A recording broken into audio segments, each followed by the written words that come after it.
Gisèle Chaboudez, voilà, on se retrouve pour annoncer la parution de ton prochain livre, qui va paraître en octobre 2022, à la rentrée, qui s'intitule Féminisme au pluriel et féminité au pluriel, donc féminisme et féminité, avec un sous-titre, Le tout et le pas tout. Alors, c'est le sixième, septième ou huitième livre que tu publies. Celui-là vient un an après Féminité singulière, qui a inauguré la collection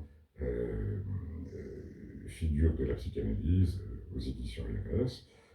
C'est donc cette fois-ci le troisième ouvrage chez RS. Alors, je te présente très rapidement, parce qu'il y a beaucoup à dire, mais tu es psychanalyste, membre de l'Espace Analytique, tu es vice-présidente de l'association et tu es la rédactrice en chef de la revue Figures de psychanalyse. Tu as dirigé des institutions psychiatriques, un long parcours de ce point de vue-là, et ton travail s'est beaucoup, depuis des années, orienté autour de ces questions. Le concept de phallus, le rapport sexuel, il y a aussi l'équation des rêves, ce qui noue le corps au langage, etc. etc. Ce sont des questions qui sont aujourd'hui particulièrement d'actualité. Alors, pourquoi ce livre, 10 ans après Féminité singulière? Féminité singulière m'avait donné l'occasion de présenter ce que les logiques des discours avaient fait du féminin, en les faisant entrer entièrement, en faisant entrer le féminin entièrement dans la logique toute phallique, celle des discours. Évidemment, je montrais combien déjà la logique que identifiait, décrivait la psychanalyse lacanienne, Lacan, pour le féminin, ne pouvait en aucun cas y entrer entière. Ce qui donnait donc, dans les logiques des discours, un féminin soit symptomatique, généralement symptomatique, soit des figures mythiques de femmes qui n'existent pas, comme Ève qui naît d'un homme, ou Marie qui féconde sans rapport sexuel. Il m'est apparu aussi, dans la foulée, que on ne peut pas traiter du féminin à l'heure actuelle de façon, à mon avis, suffisante, si l'on s'en tient là, y compris à la logique qu'a élaborée la psychanalyse pour les féminités, cette logique pas toute, cette logique dite du patou phallique, parce qu'il y a un autre savoir à l'heure actuelle qui a une grande importance pour avancer sur le féminin, et qui est le savoir des discours féministes. C'est donc pourquoi j'ai repris un certain nombre de ces discours, ceux qui m'ont paru les plus percutants, les plus importants, pour m'apercevoir qu'ils développaient à leur tour une logique du tout phallique, au moment précisément où la psychanalyse, depuis le milieu du siècle dernier avec Lacan, montrait qu'en aucun cas les féminités ne pouvaient se définir d'un tout phallique. Donc un livre au cœur des débats contemporains sur la question féminine.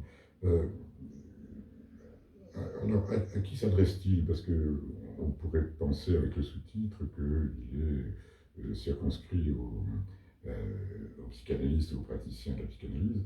En réalité, le projet est beaucoup plus large et il est très accessible, celui-là, à des non-spécialistes, disons, entre guillemets. Absolument, et il s'adresse par définition, bien sûr, à tous ceux, toutes celles et tous ceux que le féminin intéresse, et tous ceux qui sont intéressés par le fait de le définir à la fois dans la part de sujet du féminin, celle qui a accédé au discours à la fin du siècle dernier d'une manière massive, et à la fois à ce qui serait la spécificité des féminités, pas toutes, puisque pas toutes choisissent cette logique, en termes donc de logique pas toute. Il m'a paru nécessaire de relire les discours féministes actuels pour m'apercevoir qu'ils relançaient un mode de logique toute, toute fallible même éventuellement, du féminin, pardon, pas des féminités, du féminin, alors au moment même où effectivement les logiques analytiques, la logique lacanienne s'y opposait.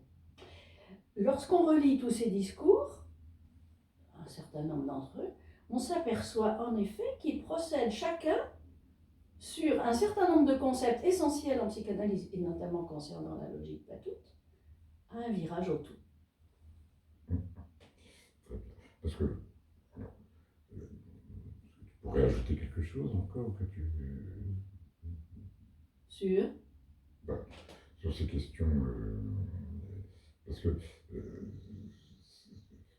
voudrais préciser quand même que ce n'est pas un livre qui opposerait les discours féministes aux avancées analytiques. Bien sûr, tu as tout à fait raison, et ça m'est extrêmement important, c'est extrêmement important de le préciser, qui est que il me semble qu'on ne peut pas lire à l'heure actuelle à la fois le devenir du féminin, la conceptualité du féminin d'une manière générale, si on ne lit pas les deux. Alors, les deux types de discours, et l'un et l'autre.